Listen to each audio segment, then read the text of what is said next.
Good afternoon, everyone, and thank you for coming. We are very pleased today to have with us Sartaj Aziz, who is the advisor to the Prime Minister on National Security and Foreign Affairs since 2013. He has served in Pakistan as Minister of State for Food and Agriculture, as Finance Minister, and as Foreign Minister. He is the author of 2 books, Rural Development, Learning from China, and Between Dreams and Realities, Some Milestones in Pakistan's History. He graduated from Punjab University and has an MA from Harvard. This is a very interesting time. There are many changes going on in Pakistan. We will hear about them, and we welcome you, Mr. Aziz. Yes.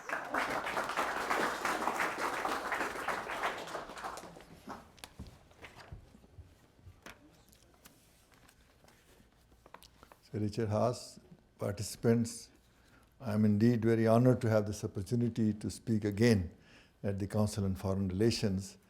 Whenever I have been here, it has been a very stimulating experience, so I hope this one too. The topic for today, of course, is US-Pakistan relations, challenges and opportunity. And let me start off by saying that our relation with USA is not only important, but is also unique in many respects. And that is something that is not commonly appreciated. It has gone through many ups and downs. Both countries have seen different facets of this. But importantly, we have never drifted too apart from each other. Despite all the crises, we have always stayed within certain limits. We have had several historical milestones and turning points, which must be considered in the total context, because these milestones in terms of our work together in Afghanistan when it started in 1979. Before that, initially in the Cold War years of the 60s, then later on in Afghanistan, and then the war against terrorism. In each one of these, we came much closer together. And in between, there were difficulties of one kind or another. But these milestones and these historical episodes must be kept in mind to recall why Pakistan, the people of Pakistan, not just the government, feel about certain things in a certain way. And so generally there is a perception that our security concerns have not received enough attention, and therefore while USA needed us, we helped them, but then after that they either walked away as they did in 90s and earlier in the 70s. But generally I think people still realize that the relationship is important. I think more recently, the security compulsion coming out of Afghanistan have driven us together, and we became very close allies in that sense. And now that Afghanistan, the US forces are withdrawing from Afghanistan, there is a new phase, much more positive in that sense, when this relationship can move further forward. And therefore, we are at a very basic crossroads in this relationship because of these factors that I mentioned. But there are 2 key developments, one internal, one external, which can fundamentally alter the course of this relationship. Internally, Pakistan has undergone a very silent revolution. Some of you who observe Pakistan may have noticed that we are a change country. Today we share more with the USA than we differ or disagree with. First of all, we have a vibrant economy, democracy, although democracies are always noisy and you may hear the dust and noise here and there, but it is a very vibrant democracy.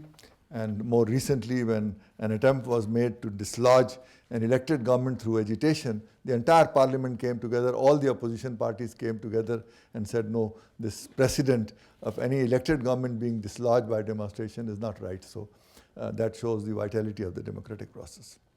The other pillars of democracy, a free media, an independent judiciary, an active civil society, these are also very much vibrant today in our situation. Of course, in terms of economics, we have believed in the principles of free market economy, but now because of the emphasis of our Prime Minister and the new government on economic revival as the main focus of our attention, things are improving in the economic field. Within that, the other requirement of democracy is good governance, protection of liberties, and protection of human rights of the citizens. So there again, in the last few years, very large-scale resolutions and parliamentary acts, legislation has been adopted to protect women's rights, to protect domestic rights, to protect minority rights, to protect generally what you call provincial rights through constitutional amendment in which promises were empowered and parliament was empowered. The sixth element of our new face, you can call it, a new manifestation, is the fight against terrorism. There have always been suspicion that underneath our armed forces, our intelligence agencies support some group which qualify as terrorism. But I think we have now made a very conscious decision that violence in any form, and particularly violent extremism, is very bad for the country. It has become a threat to our existential threat to our survival, and therefore we should fight terrorism. And we have, in the last 1 year, had very strong action both in Karachi and now in North Waziristan. And we have decided that we will not allow our territory to be used against any other country, and I hope other countries won't allow that either. So it's a very important change in our policy on this respect. Again, we are a responsible nuclear state in which we have invested very heavily and skillfully in the safety and security of our nuclear programs and installations, and this has been acknowledged internationally, and more recently in the nuclear conference at The Hague, and I think it has been now accepted that Pakistan is a responsible holder of nuclear weapons. We are keen to build partnership and promote regional connectivity and peaceful region, because Pakistan is in between Central Asia on the one hand and West Asia and Central Asia on the other. So it's a very important opportunity for connectivity, both trade connectivity and energy connectivity, that we hope will open up many new opportunities in the entire region, which is the least connected today. And then, of course, we have cooperated fully as far as Afghanistan is concerned, because it's going through a security transition, a political transition, and economic transition. So since we decided, as I mentioned earlier, that we will not interfere in the affairs of other countries, so our non-interference, no favorites policy has improved our relationship, and we have improved our trade as well as trying to cooperate with them fully in their electioneering and other things.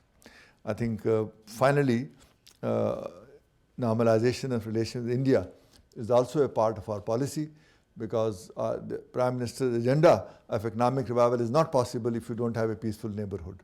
So our relationship with India and with Afghanistan and with Iran is a part of that equation, and that's why the Prime Minister, from 1999 onwards, when Prime Minister Vajpayee was invited and the Lahore Declaration was signed, he picked up the threads when he came back, and with both the governments right now we have had a setback, because the Government of India cancelled the foreign secretary level talks which are scheduled on 25th of August. But we hope that soon, without dialogue, you cannot resolve any issue, and therefore they have a strong economic agenda, we have a strong economic agenda. So these are the 9 or 10 elements of our reality today, which makes us a much more relevant member of the international community, because these are not just aspirations or goals that I've talked about. If you go into them carefully, you will find that they are not only policy positions, but in many cases concrete progress had been made in moving towards those elements that I talked about. I think similarly the military operation in North Waziristan is highly successful, and generally our standing in this respect in the region as a whole, and particularly our relations with China, are important factors in our regional connectivity and the trade expansion.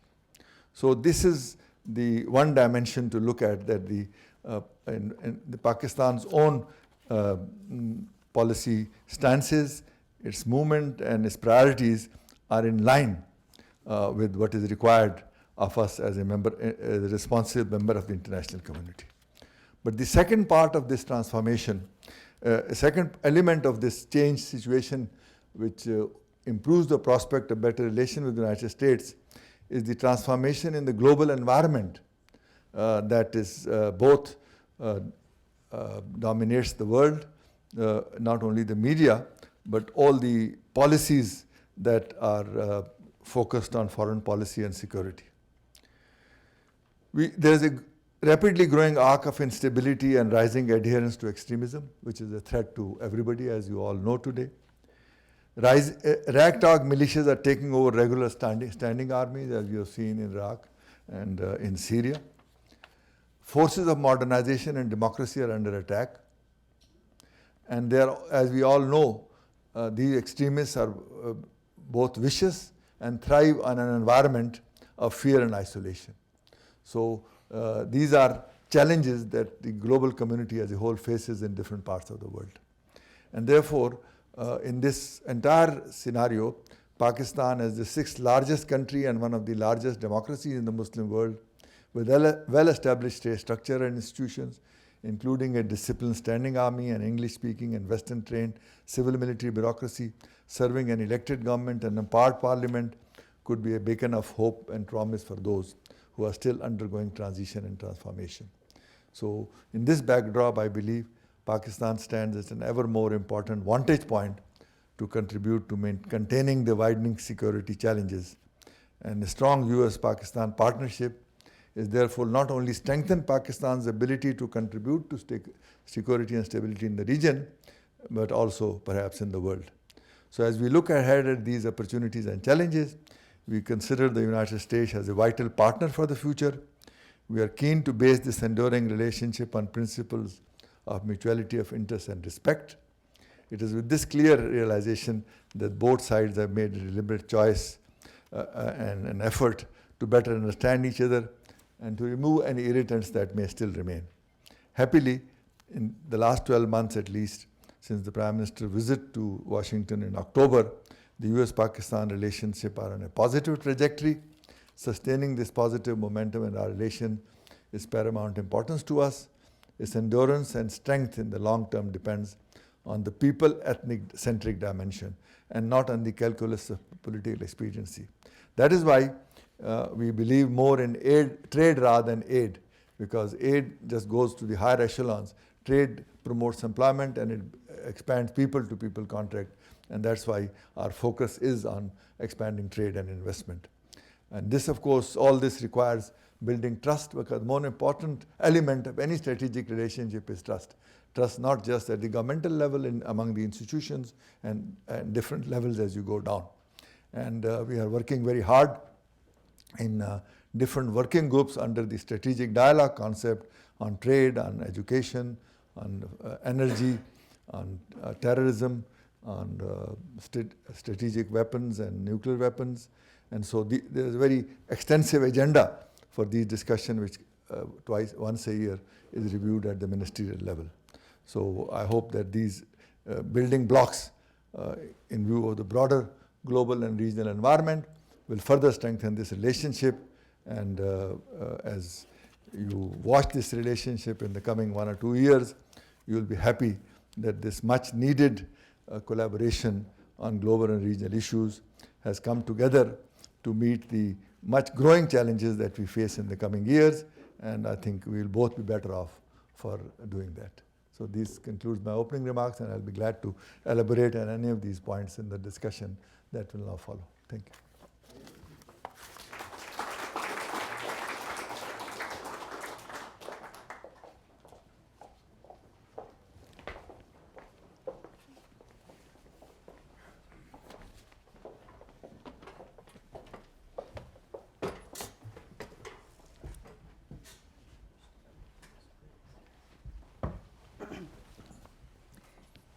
Thank you, Mr. Aziz. You have touched on many of the more important developments that have occurred in recent times. As you say, there is a new face in Pakistan, and we're beginning to see it here. I want to start in a slightly different way, and that is to ask you about Pakistan's population growth and the implication for its security going forward. It is said that Pakistan today is Malthusian. The population is growing far faster than the capacity of the government to feed and clothe and have the capacity and infrastructure to take care of them. But more important it's said that some 44% of young Pakistanis are so malnourished that they will not grow either physically or mentally to full adult capacity. And they in turn will have a reproduction rate that's even higher. Is this something that concerns you? Is the world wrong in that perception? But if it is true, what is it that Pakistan is doing to address that issue? I think the first part of your assessment and correction is correct, the second is not. It's true that our population growth rate, unfortunately, doesn't compare very favorably either with India or even Bangladesh. China, of course, has gone to 1% long time ago. The setback, of course, came in the 70s. When Ayub Khan was president in the 60s, he was very keen on population and we had a very successful population program. But when Ziaul Haq came in 1977, he somehow de-emphasized the program. And so we had a very sort of setback to the population planning program. So in the 80s, we grew at about 3%, which was one of the highest growth rates. In the 80s, then this thing was reversed in some respects, and when the 98 census was done, the growth rate came down to 2.6%, then 2.1, and now it is 1.9%, the annual population growth rate. India came down to 1.5 some time ago, Bangladesh also. So as a result, if we had the same population growth rate as India or Bangladesh, today our per capita income will be much higher, our literacy level will be much higher, so I agree that this is a neglect, but now it is catching up. And in our assessment so far, or in light of our experience, the most important element for population control is female literacy. If there are girls educated, then obviously you have contraceptive, etc. are fine, but unless you have basic education and education for girls. So there in the last 10 years or 15 years, I would say, the total enrollment of girls has been moving faster than that of boys. So it is one dimension that is helping. So now the growth rate has come down below 2 is 1.9 and the target is to take it to 1.5 by 2020. If we achieve that, then we are now at replacement level and so it will become slightly better. But this catching up, of course, is very difficult, but we do have a young population as a result. And a young population is also an asset. If you educate them and train them, then obviously they play a very major role. So let's hope that it's not an unmixed blessing. In terms of nutrition, we have very good food security or generally food self-sufficient. We have some specific deficiencies in certain mountainous areas, iodine deficiency, salt deficiency, and other things which do have a nutritional problem. But if you look at the UNICEF goals on child nutrition and other things, it is not as bad. There is, of course, in the last few years, so particularly last 6 years, the growth rate has been 3% and therefore per capita income has not gone up. So poverty-related malnutrition may be there, but it's compared to other countries, our food security situation is much better. So I hope as the population growth rate controlled further, and the answer is further emphasis on female education. Mm-hmm. When I last visited Pakistan, there was great concern about the electricity capacity and other just forms of infrastructure that would make growing trade difficult. It's difficult for foreign investment to come into a country that lacks many of the most basic necessities, such as uninterrupted power during the working day. And I know that Pakistan for many years has been trying to attract the investment and raise the capital to build the kinds of dams and hydroelectricity you need. Have you made any progress on that front? Well, it's a very long and sad story because in the 70s we had 70% of our energy coming from hydroelectricity and only 30% from thermal. We needed more hydroelectricity, but the water issue, water dispute between the provinces was a major bottleneck. And only in 91, when our government came at that time, the 70-year-old water dispute was solved between allocation between provinces, and the ground was prepared for new projects in the hydroelectricity sector. But before that opportunity could be used, our government was dismissed in 93, and the new government which came in 94 at that time, they went in a different direction towards what I call thermal energy based on imported oil. So now today 45% of all our energy is produced in these private power plants which are based on imported diesel or fuel. At that time when this policy was formed, oil was $10, $15 a barrel. Now it is $100 a barrel. So the cost of generating 1 unit of electricity has gone up to 16 to 18 cents a unit. Whereas at that time, in the beginning, when we started, our own electricity was 1 cent, 2 cents, hydroelectricity was 1 or 2 cents, even thermal was 4 or 5 cents. Today our average sale price is 9 cents. As a result, when we produce that high expensive electricity, we are subsidizing every unit by 7 cents or 8 cents. And since we don't have the budgetary resources, that becomes a circular debt. So as a result, our total installed capacity is 20,000 megawatts, in which the hydel is 6,500 and thermal is 13,500. But that 13,500 is producing only 9 because we can't afford that electricity. So the people are not producing. So that's the reason. Now, because this surplus electricity came at that time, the compulsion to go for hydro was not realized because this thermal was there. And when it came, the Kalabagh Dam, which is one of the major dams that we were planning, became controversial. And so therefore no other dam was constructed in the meanwhile. So for the last 15 years, no new capacity has been added while the demand has gone up and has caught up. So in the last 12 months, some dramatic policy changes have come about. The challenge is to add to the system electricity as less than, whose cost of generation is less than 9 cents, which is our average sale price. And that is now hydroelectricity, which is, we are starting 2 dams, Bhasha and the Dasu, 4,000 megawatt each. And since that takes 8 to 10 years, in the meanwhile we are setting up 7,000 megawatts of coal plants, imported coal, which is a bit polluting, although we'll have the latest plants, but it produces at 7-8 cents, so our criteria is met. So in these 14 months, 10,000 megawatts, 50% of our installed capacity has been planned to be added with a better energy mix based on our own resources rather than imported fuel. So I think it will take another 2 years for this thermal plants to come on stream. So, but the load shedding has already come down. So I agree with you that this is a very important prerequisite for economic revival as well as for foreign investment. So President Haas is reminding me that this is the Council on Foreign Relations, so we will turn now to those issues. For many years, Pakistan has been criticized, rightly I think, correct me, I'm sure you will, as distinguishing between, let's say, the good Taliban and the bad Taliban.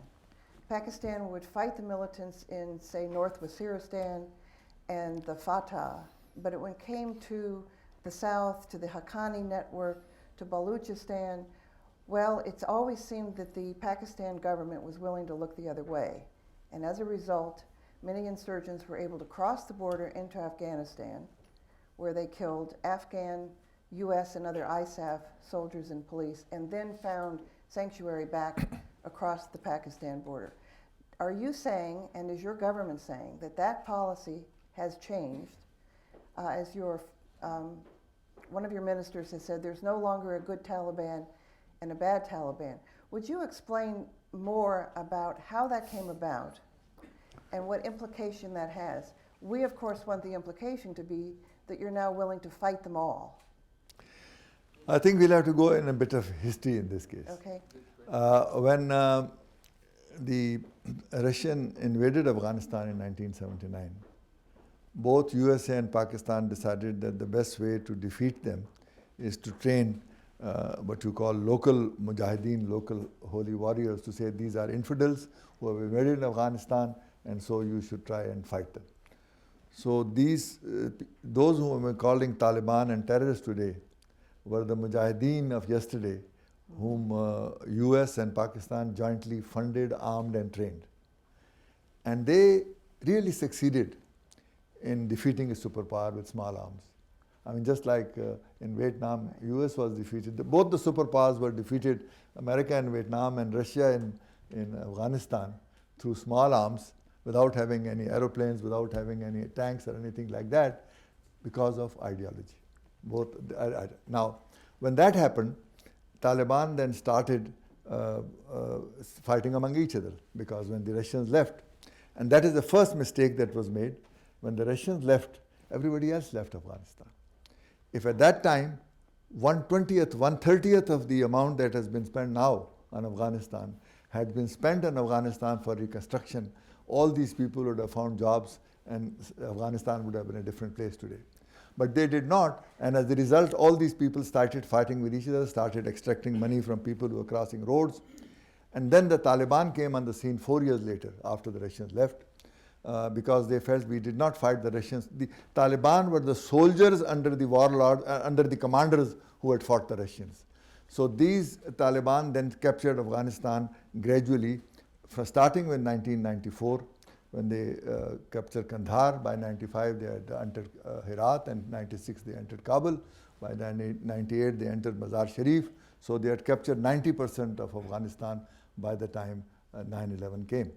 And that's a very important history, but 9/11 is the point, correct? So doesn't that history change in 9/11? Gradually.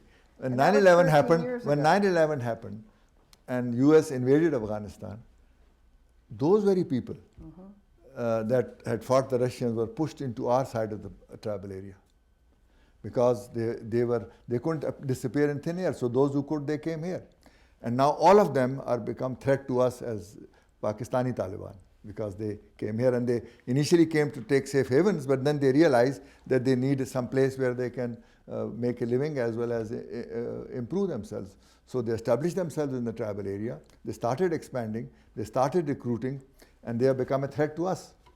Now the Afghan Taliban, of course, were fighting against foreign occupation, and we were against our Taliban because they were threatening our rate, but the Afghan Taliban was not saying anything to us.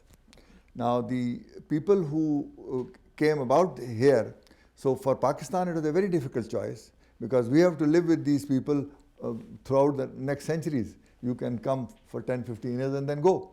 So we could not earn their enmity and go across the border and kill them just because they will say we are fighting against foreign occupation. Why are you trying to do so?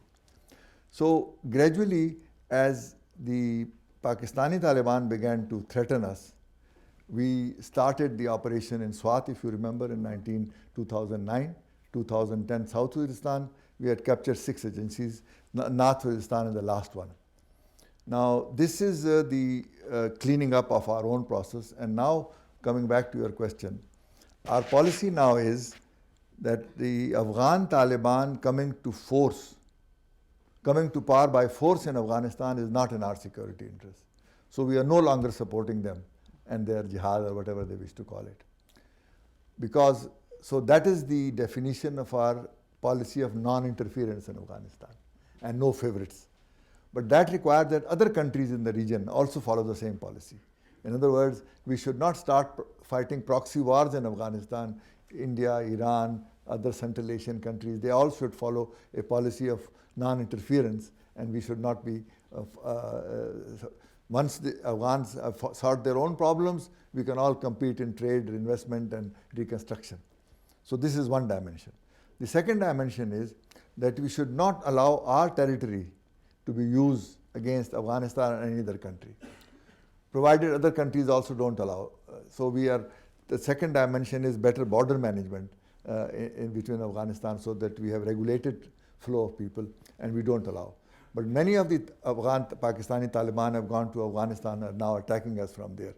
So that is where US and Pakistan have a common interest to make sure that nobody from Afghanistan, and I hope this is one of the targets or objectives of the ISAF forces that we left, to make sure that nobody from Afghanistan attacks our territory, and we'll make sure that nobody from here goes there. So I agree that now the distinction between good and bad Taliban is over, but we cannot take responsibility for fighting anybody outside our borders. We'll fight those who are here, and we hope that others will fight their own battles. But have you made that decision that you will fight good and bad Taliban? Now that we've converged in our interests, is the U.S. and ISAF departure from Afghanistan going to make it more difficult for you to implement this new approach that you have? It depends on the two things. One is depends on the Afghan government and what kind of reconciliation policy they have. Because on the one hand, Taliban can be categorized as terrorists, but they're also stakeholders. They actually control and manage a number of provinces in Afghanistan. So if they are, and our effort will be that they should come into the mainstream of politics. They can't take part in the election right now, but they work out some kind of a reconciliation, as we call them, so that they can coexist for the time being. And what are the prospects that certain Taliban in certain provinces will see it that way? At least our information is that there are some people who would like to fight and say we were thrown out of Afghanistan in October 2011 and 2001, and now we want to get back.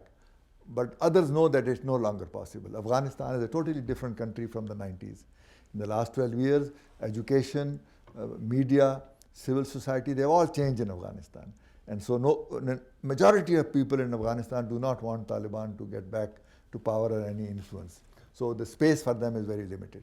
Secondly, no country in the world, including all the Islamic countries, including this morning we passed a resolution or communique in the OIC Islamic Conference in which they condemn all terrorists, including Taliban. So nobody is favoring them in terms of coming and fight their way. Thirdly, I think there is, of course, 350,000 Afghan National Army, plus support from the US, of course, air support. So the possibility of the Taliban running over Afghanistan through a blitzkrieg is no longer a possibility. So if they are able to achieve some kind of an adjustment, they'll try to push their boundary a little bit, but this I call manageable insurgency. Mm-hmm. And if in the meanwhile, I'm sure both the the president and the chief executive have thought deeply about how to start reconciliation process.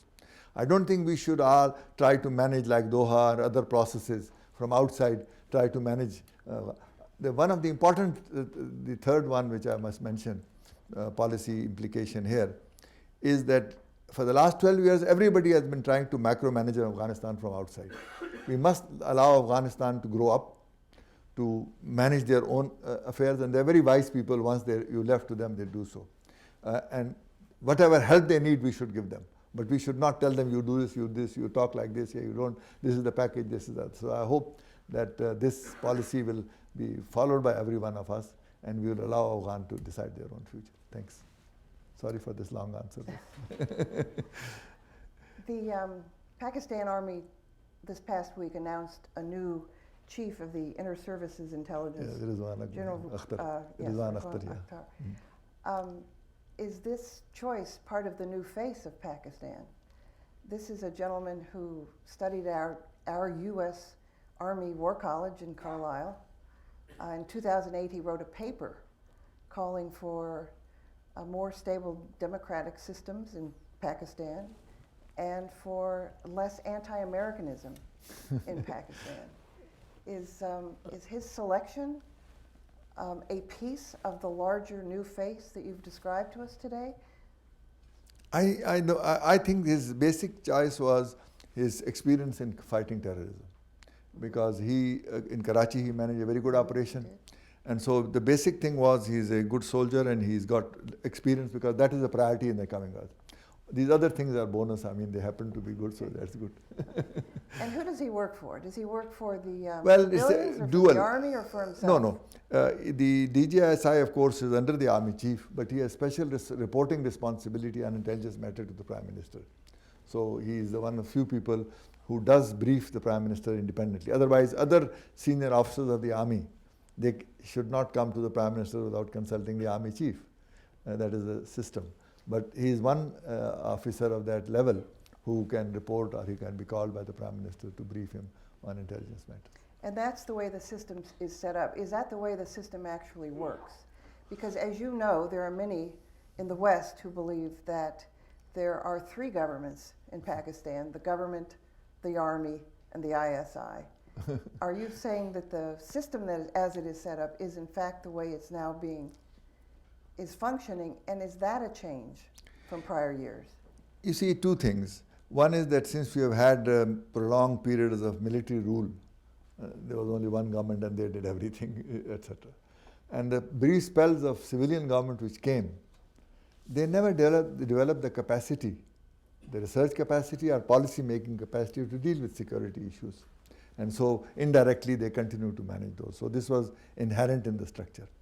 But we have now created a mechanism of the National Security Council, which you have and most other countries have, which creates an institutional mechanism to bring these views together. Simultaneously, we are also developing the research capacity of the civilian setup to strengthen our own, so that when policy options come, we also know what policy options are available. And it's not that we are superior or they are superior.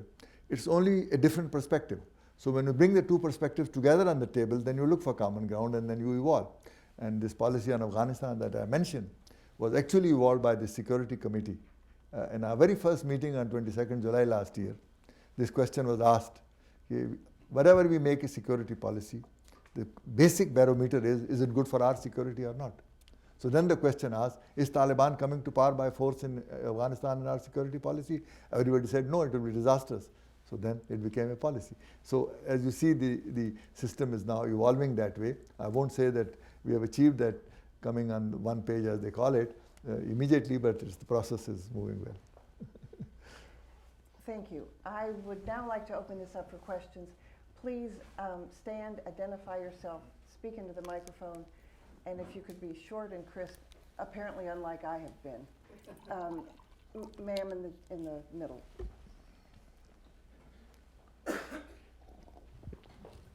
Thank you very much. My name is Nazira Azim Karimi. I'm correspondent for Ariana Television from Afghanistan.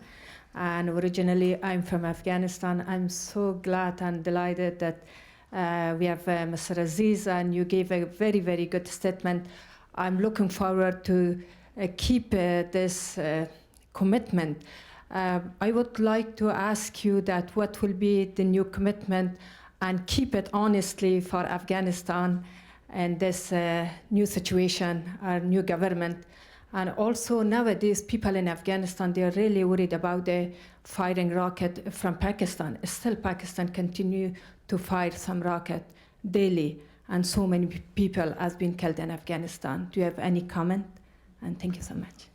You see, this was implied in the comment I made, because the TTP, the Tehreek-e-Taliban Pakistan, which is the unit referred to, their chief, Mauli Fazlullah, is in Kunard in Afghanistan.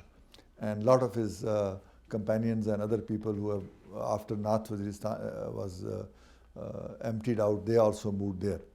So they are launching attacks against Pakistan from Afghanistan.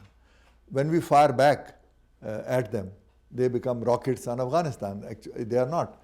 And so the answer lies that they should prevent them from attacking, then we won't have to counterattack. And that is the Mr. Spanta, the new old National Security Advisor, came to Pakistan last month, and we have agreed on standing operating procedures at the local level discussions, commanders, intelligence level, political level, and then finally at the summit level.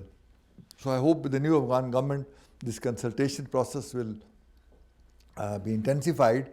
And so once we agree on this basic commitment that we won't allow our territory to be used against Afghanistan, you don't allow Afghanistan territory to be used against, then this problem will get sorted out. Otherwise, we cannot afford people going and hitting us from Afghanistan. We'll take total action to protect ourselves. So I think these rockets are this transition period, which I hope will be over very soon.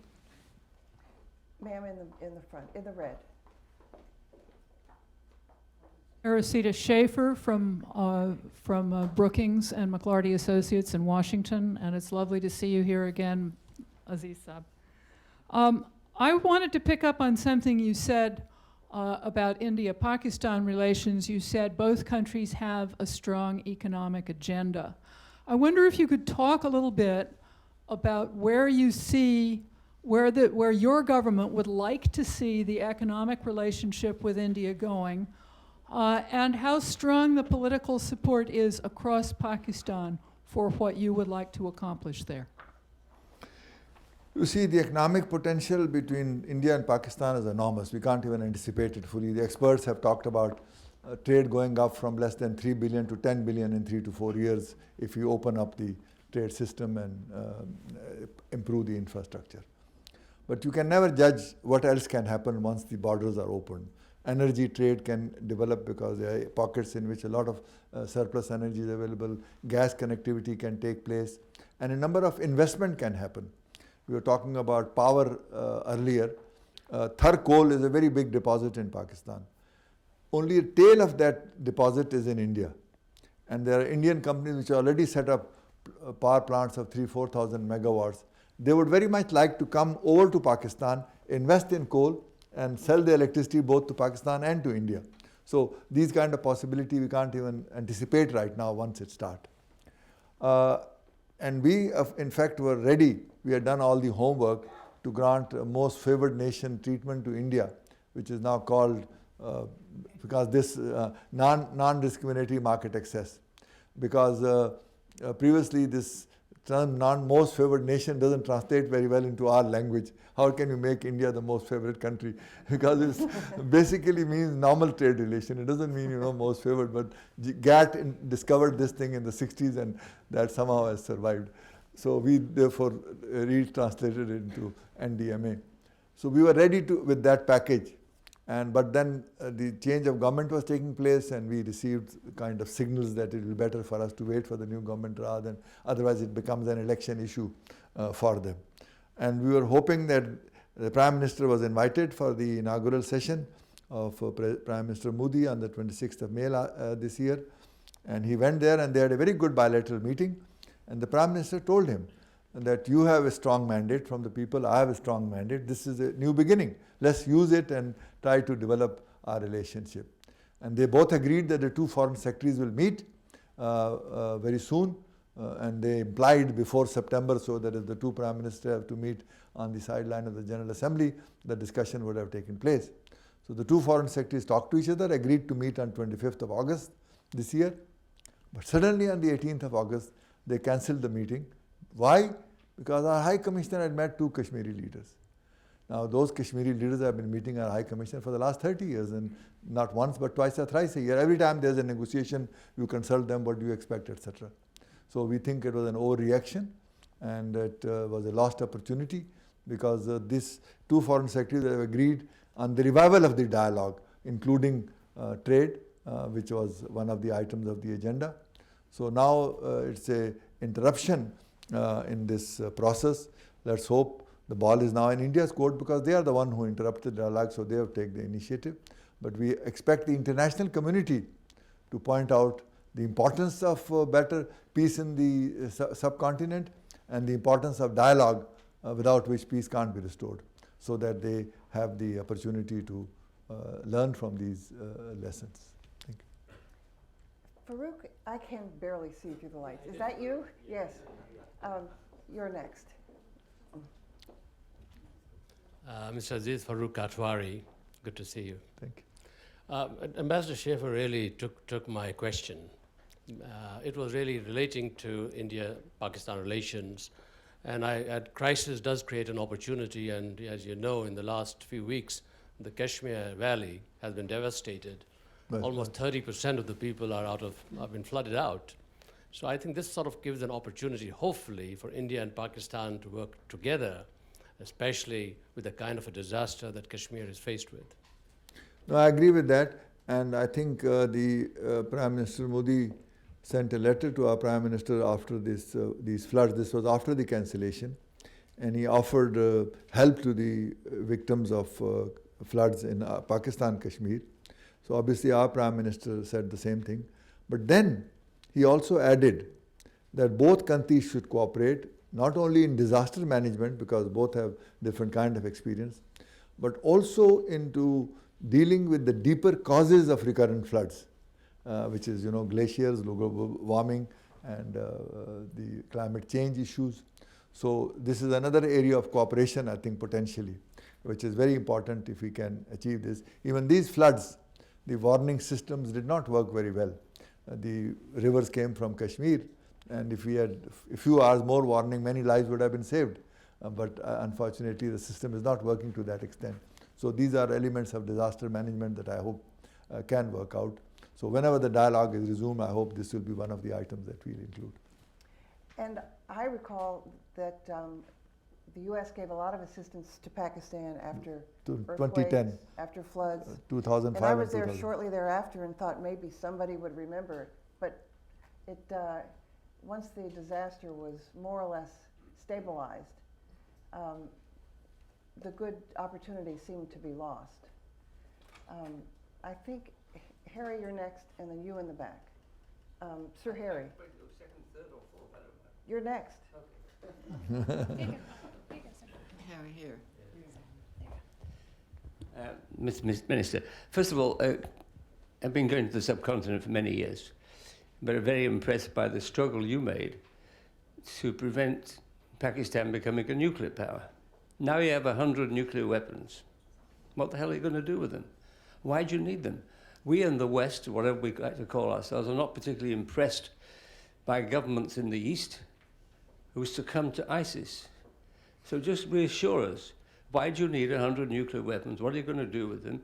Is this some insurance policy? What is it for? Now, are you now a convert to nuclear weapons? I think if you recall the history, after India tested its nuclear weapon in 1974, we went to the General Assembly every year and moved a resolution with so many countries to declare South Asia nuclear-free zone, asking both countries to sign NPT and CTBT so that South Asia is because with nuclear weapons you can't afford. That resolution was passed, I think, 12 or 14 years in running by 120, 130, 140 countries. But India ignored that totally and went ahead with this program. So we had no option but to match that capacity. Now, in other words, India is the independent variable in this equation. We are the dependent variable. So if the world wanted South Asia to be nuclear free, India had to be pressurized to give up the nuclear. India had ambitions of regional power, Security Council membership, etc. So they went ahead. So when they tested the nuclear weapon in 1998, we had no option but to follow suit. Now, India has gone ahead after that, developed their second strike capability, different their water and air other capacity. We are not able to compete with all that. And then their cold start strategy, in which you try to attempt below the nuclear threshold certain hostilities which will not attract a major nuclear attack.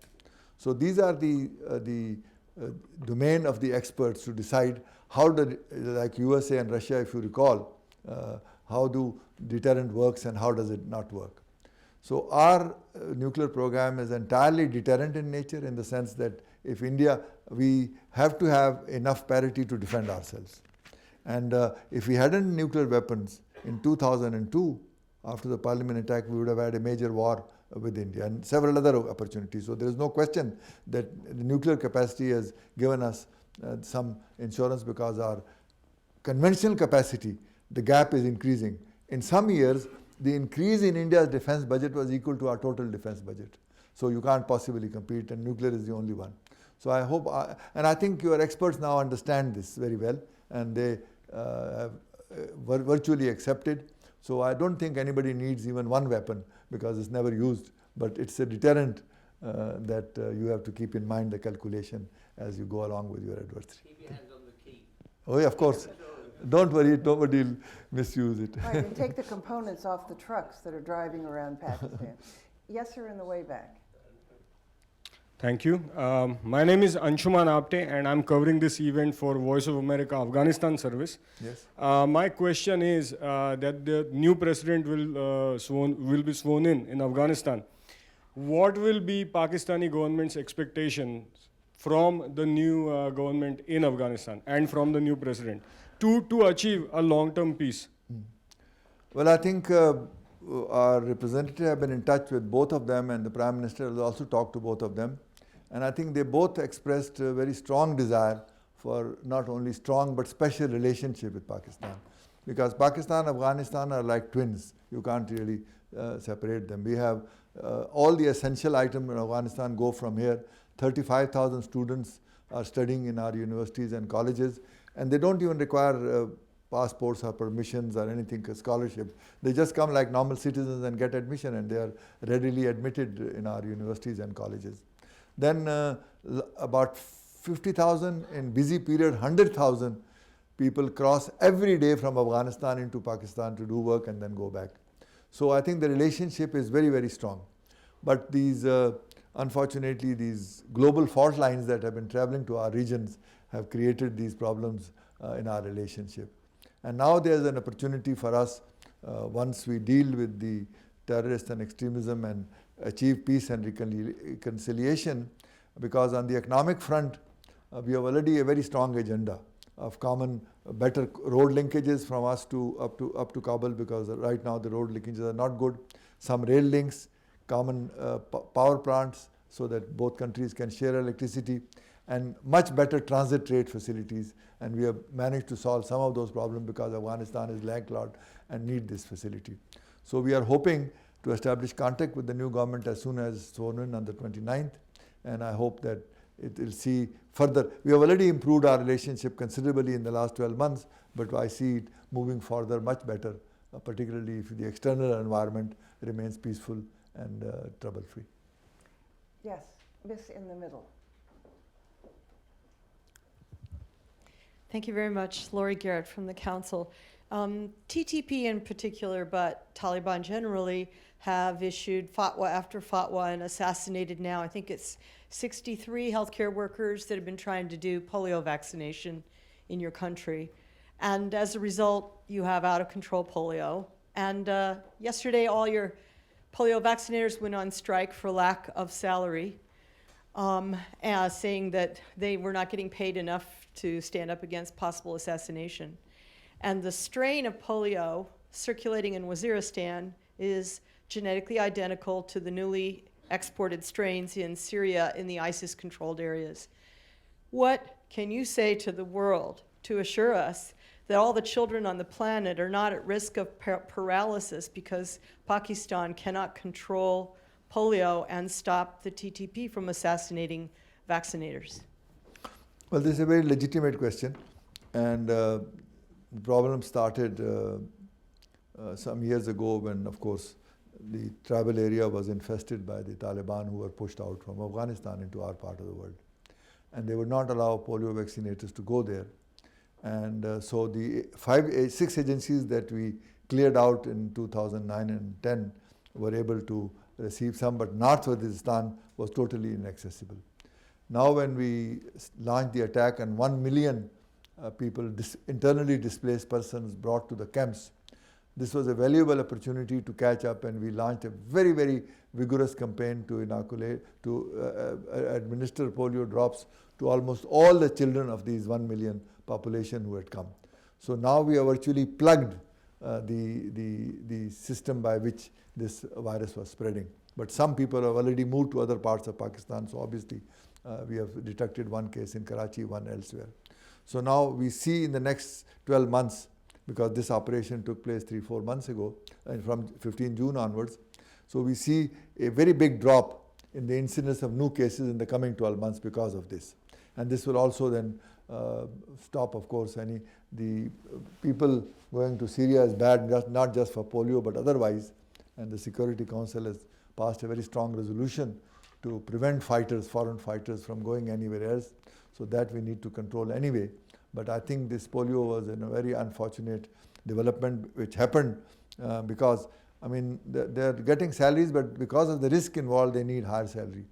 Last month, we passed a new project for polio eradication in the country, which includes provision for upgrading their salaries. So I hope that problem will also get sorted out. Yes, sir.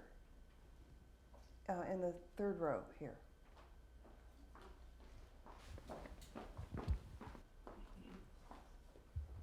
Bruce Gelb, the Council of American Ambassadors. I want to thank Mr. Aziz for one of the most total informational series of answers on virtually every question, from how we increase the degree of electricity to this most recent answer on the question of infantile paralysis. But my question is a much simpler question. And perhaps it was answered and I never got the answer by reading the newspapers. But just a few years ago, one of the number one enemies of this country, his fallout is still existing in the Middle East, and I'm speaking of Al-Qaeda and the spin-offs of Al-Qaeda. And I'm thinking specifically of Osama bin Laden, Of course, I could. was taken in as a friendly gesture by your country, and we had to send troops in by plane in the most unbelievable attempt to eradicate this individual. What I'm wondering is, because of the nature and the background of some of the things you've been talking about, what else do we have to worry about from your country when we're looking for allies in what appears to be one of the most dangerous, based on what our president and what recently here in this room, the head of Homeland Security has said, the problem of attacks on the United States specifically, by the people who have been part of Al-Qaeda and are now in the group known as ISIS and ISIL. Thank you, Mr. Gelb. Put another way, under the new face of Pakistan that you described, would Osama bin Laden have been able to hide in plain sight in a very obvious structure in terms of being unusual in the backyard of the main academy of the Pakistan Army? No, I think if you check with your own people, I'm sure they'll verify that Osama bin Laden was hiding there without connivance or without the protection of anybody responsible in our system. And there may have been some private connections here and there, but the government as a whole, so that I think people have verified. And so he was hiding, and he was then apprehended. Otherwise, for us to offer that as a prize to America would have been, why would we allow that kind of a thing? It was such a major, like we did, we must have handed over, I don't know, hundreds of people who were involved in these things, so why not him? In the future, of course, it depends, your question, it depends on whether the policy is always like this, that we do not try to protect terrorists or people who are required by law. But it depends whether your capacity is to apprehend them. We have kidnappees who have been there for 3 years and we don't know where they are. So our mountainous area and the tribal area is such that you can hide people for a long time without discovering them. But policy-wise, of course, it's clear that you will never do it again. Okay. Mr. Aziz, you are a very good man to come here, answer these direct questions, and meet with us today. We thank you, and we look forward to your return.